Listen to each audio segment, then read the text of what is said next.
Your favorite toggle on your model. My model doesn't have any toggles. So instead, here are my future updates. I want to update my eyes to be able to make expressions like these so I can still keep the mask. I'm going to get a toggle for both paths and a flatbox arcade stick with finger tracking for my buttons. Lastly, I really want a coffee cup toggle for our chatting screens. Thank you, Phlox, for allowing me to hijack your daily post challenge. I hope to see you guys on stream and in the next video. Take care. Why did I become a VTuber? There's this quote that says, give a man a mask and he'll show you his true face. And honestly, that's me to a T. I'm actually a pretty nervous person and I get embarrassed super easily. So the idea of putting a camera in my face and doing this kind of stuff, yeah, that made me cringe so hard I felt physically sick. VTubing was the perfect solution for me. I get to relax, be myself, and not constantly worry about who's watching me or recognizing me in real life. And the funny part is, it even lets me talk about wild real life stuff. Like the time I traffic stopped someone for running a red light, and his name was legitimately Bruce Wayne. Dude was awesome, super chill guy. We both started laughing when I told my coworker I had just traffic stopped Batman. I'll see you at your next appointment. Thank you so much. How did I get my model? Short version, it was commissioned. I sure as heck didn't draw it. I have the drawing skills of a 5-year-old with 2 broken wrists. Long and better version, I made my first model in VTuber Studio. He wasn't pretty, but he kept me alive out here for a while. Then we evolved our first true Plague Doctor. And now we have the hooded, more Viking style wolf-themed Plague Doctor. I absolutely adore this design. Better tracking, my pendant actually moves, and everything feels alive. And using real history about how wolves were affected by the Black Plague, I've been working on better lore and details about wolves and human interaction from that era. But that story, that's for the next treatment. Thank you, and I'll see you at your next appointment. Take care. What's my lore? In short, I'm a Viking descendant who became a doctor to find a cure for the plague. Now, for some wolves and trauma. So many people had fallen during the plague, they couldn't properly be buried anymore. The survivors were forced to stack the bodies outside their settlements. Not gonna lie, they literally stacked them poor suckers up like lasagna. In their terror, they watched the wolves feast upon the plague-ridden remains. From that day on, the wolves were no longer seen as animals,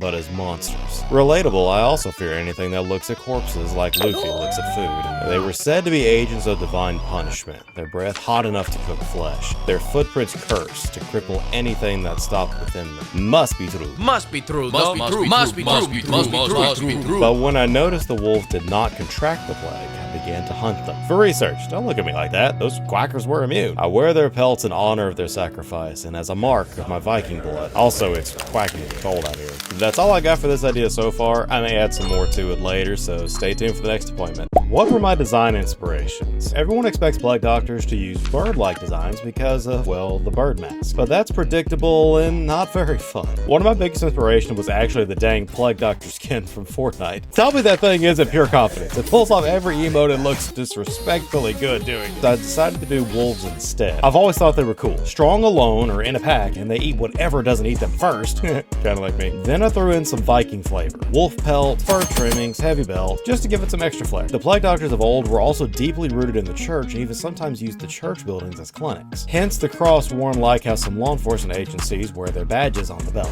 I love this design, but I kinda wonder what a Plague Doctor samurai with wolf fur would look like. But that's for later. For now, that's this doctor's diagnosis. I'll see you at your next appointment. Take care. A secret or hidden part about my model. I already showed off all of that last time. Instead, let's see if I dive for my lore secret this time. I'm going to make a D&D character sheet for myself, then throw myself into cursed and messed up scenarios. We'll do polls for the difficulty class, then roll some dice to see if I regret it. Like this, I see a wolf roaming around an open mass grave. I recognize the fur pattern as one I saw eating one of the plague-ridden corpses last week. The problem? The wolf isn't sick. I need to study this thing to examine its immunity, and that requires me to get closer. I'm going to make a stealth check, post a poll for us to decide the DC, then roll dice to see if I get closer or if I have to run away before I become a snack. Yeah, boss, we ain't making it.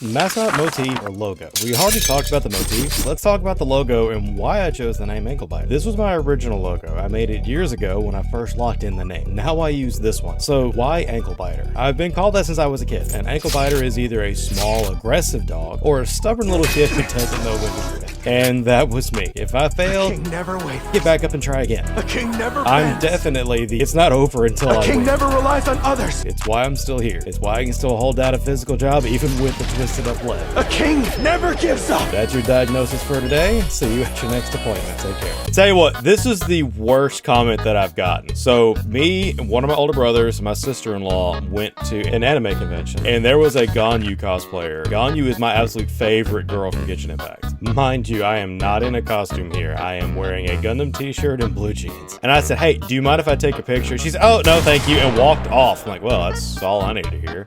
Why are we still here? I made the comment to one of my other players, and I said, dang, I felt like I got called out. They said, no, that's justified. We've seen you. She was definitely afraid. What's that supposed to mean?